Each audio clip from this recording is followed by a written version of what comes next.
नमस्कार, सुजस बुलेटिन में आपका स्वागत है। मैं हूं आपके साथ अश्विनी सरोही। एक नजर हेडलाइंस पर। Rising Rajasthan global investment summit के तहत आज दक्षिण कोरिया में हुई इन्वेस्टर्स मीट।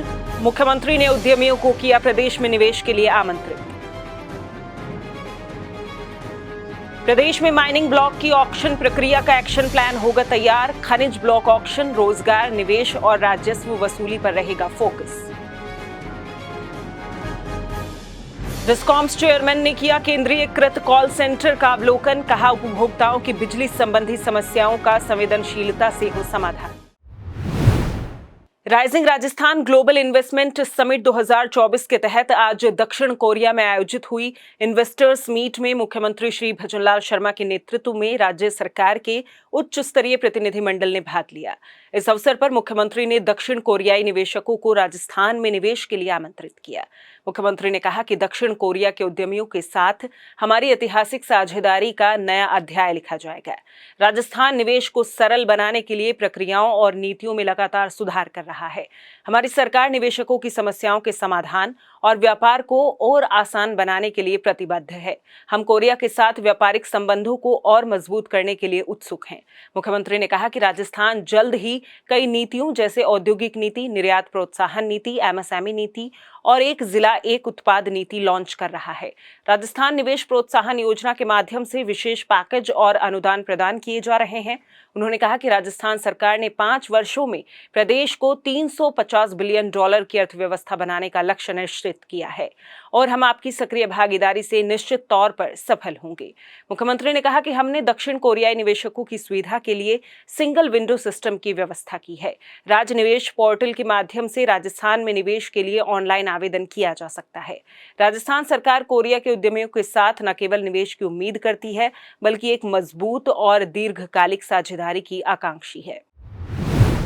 वहीं इससे पहले मुख्यमंत्री श्री भजनलाल शर्मा की अगुवाई में उच्च स्तरीय प्रतिनिधिमंडल रविवार शाम को दिल्ली अंतर्राष्ट्रीय हवाई अड्डे से दक्षिण कोरिया के सियोल के लिए रवाना हुआ। प्रतिनिधिमंडल में उप मुख्यमंत्री डॉक्टर प्रेमचंद बैरवा और मुख्यमंत्री के अतिरिक्त मुख्य सचिव श्री शिखर अग्रवाल, उद्योग विभाग के प्रमुख शासन सचिव श्री अजिताभ शर्मा सहित वरिष्ठ अधिकारीगण शामिल रहे। आपको बता दें कि मुख्यमंत्री श्री शर्मा 9 से 14 सितंबर तक दक्षिण कोरिया और जापान की यात्रा पर रहेंगे और जयपुर में 9 से 11 दिसंबर को आयोजित होने वाले rising Rajasthan global investment summit 2024 के लिए निवेशकों को आमंत्रित करेंगे। इस दौरान दक्षिण कोरिया और जापान के कई शहरों में निवेशक बैठकों का आयोजन किया जाएगा। इन बैठकों में मुख्यमंत्री ग्लोबल कंपनीज के प्रतिनिधियों और व्यापारिक समूहों से विस्तृत चर्चा कर उन्हें प्रदेश में निवेश करने के लिए न्योता देंगे। प्रमुख शासन सचिव mines and petroleum Shri T Ravikant ने बताया कि राज्य में माइनिंग ब्लॉकों के ऑक्शन पूर्व तैयारियों से लेकर ई नीलामी और उसके बाद की प्रक्रियाओं का इस तरह का रोड मैप तैयार किया जाएगा ताकि प्रभावी तरीके से कार्रवाई और समयबद्ध मॉनिटरिंग सुनिश्चित हो सके। उन्होंने माइनिंग सेक्टर से राजस्व बढ़ाने के समन्वित प्रयास करने की आवश्यकता भी प्रतिपादित की। प्रमुख शासन सचिव mines Shri T Ravikant mines विभाग का पदभार संभालते ही एक्शन मोड में आ गए हैं और उन्होंने वरिष्ठ अधिकारियों के साथ विभागीय गतिविधियों की विस्तार से समीक्षा की। ऐसे में प्रदेश में मिनरल वाइज, जोन वाइज और ऑक्शन प्रक्रिया का स्टेज वाइज एक्शन प्लान तैयार किया जाए ताकि समयबद्ध आवश्यक कार्रवाई सुनिश्चित हो सके। उन्होंने कहा कि माइनिंग ब्लॉकों के ऑक्शन के साथ ही जल्द से जल्द संचालन में लाने पर राज्य सरकार का फोकस रहेगा ताकि खनिज खनन, रोजगार, निवेश और राजस्व में बढ़ोतरी हो सके। प्रमुख सचिव ने खनिज भवन का दौरा भी कर अधिकारियों को आवश्यक निर्देश दिए।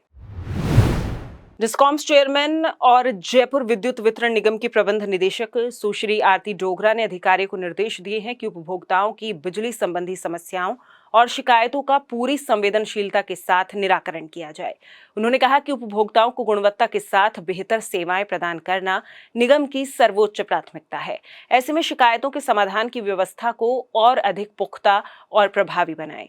सुश्री डोगरा ने रविवार को राम मंदिर ओल्ड पावर हाउस स्थित जयपुर विद्युत वितरण निगम के केंद्रीयकृत कॉल सेंटर के अवलोकन के दौरान अधिकारियों को ये निर्देश दिए। उन्होंने कहा कि कॉल सेंटर में एग्जीक्यूटिव द्वारा उपभोक्ताओं के प्रत्येक कॉल को पूरी शिष्टता और विनम्रता के साथ अटेंड किया जाए। बेहतर तरीके से कॉल अटेंड करने वाले एग्जीक्यूटिव्स को प्रोत्साहन दिया जाए और जिनमें सुधार की गुंजाइश है उन्हें सॉफ्ट स्किल्स का प्रशिक्षण दिया जाए। सुश्री डोगरा ने शिकायत दर्ज कराने और उसके निस्तारण की सूचना के दौरान उपभोक्ता के साथ एग्जीक्यूटिव्स के संवाद की क्वालिटी ऑडिट कराने के भी निर्देश दिए। राजस्थान आवासन मंडल अध्यक्ष श्री वैभव गालरिया ने मंडल में आयोजित उच्च स्तरीय बैठक ली।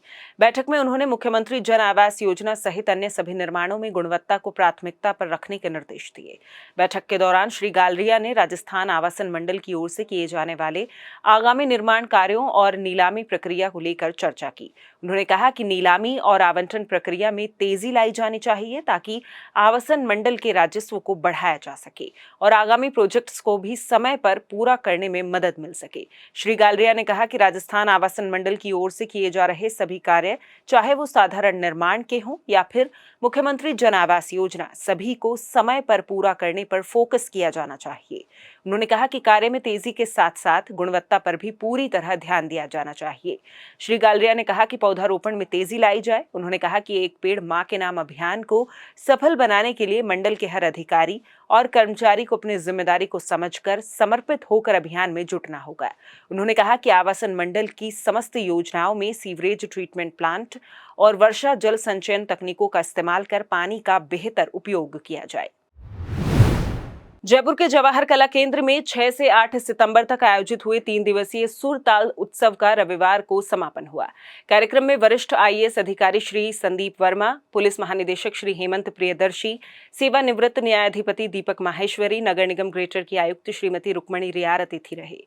समापन संध्या गजल गायक प्रेम भंडारी, पमिल मोदी और देवेंद्र हिरन की सुरमई गजलों के नाम रही। एक साथ मंच साझा कर विभिन्न गजलों की पेशकश की। राजस्थान डेल्फिक काउंसिल की अध्यक्ष श्रीमती श्रेया गुहा ने बताया कि महोत्सव में प्रसिद्ध फोटोग्राफर शिरीष कराले ने 3 दिवसीय फोटोग्राफी वर्कशॉप में विद्यार्थियों को फोटोग्राफी विद्या की विभिन्न बारीकियों के बारे में बताया। इसके साथ ही पूरे भारत से आए कलाकारों ने भी नृत्य, शास्त्रीय संगीत, गायन और वादन से दर्शकों को रूबरू करवाया। तो चलिए अब देखते हैं आगामी दिनों में कैसा रहेगा प्रदेश में मौसम का हाल।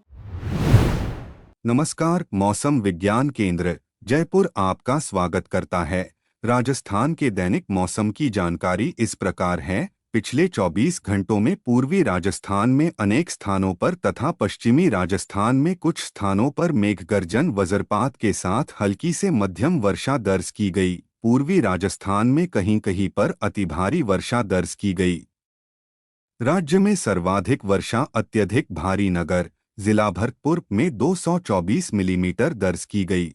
पिछले 24 घंटों में राज्य में सर्वाधिक अधिकतम तापमान 37.8 डिग्री फलौदी तथा सर्वाधिक न्यूनतम तापमान 28.6 डिग्री बीकानेर में दर्ज किया गया। बंगाल की खाड़ी में बना डिप्रेशन आज तीव्र होकर डीप डिप्रेशन बन गया है।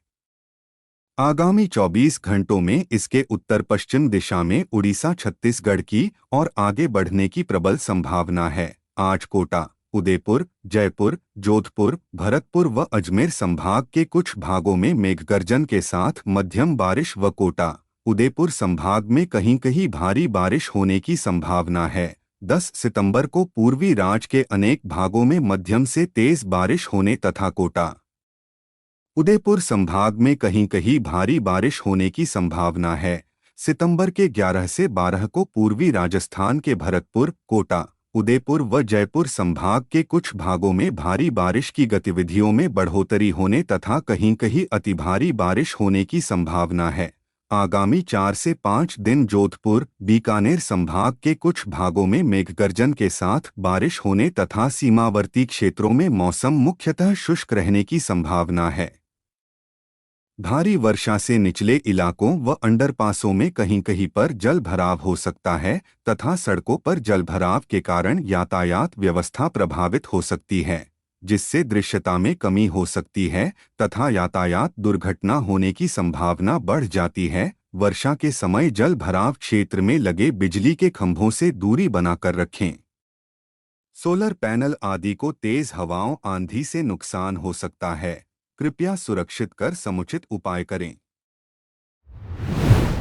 सो जिस बुलेटिन में फिलहाल इतना ही, फिर होगी आपसे मुलाकात। तब तक के लिए नमस्कार।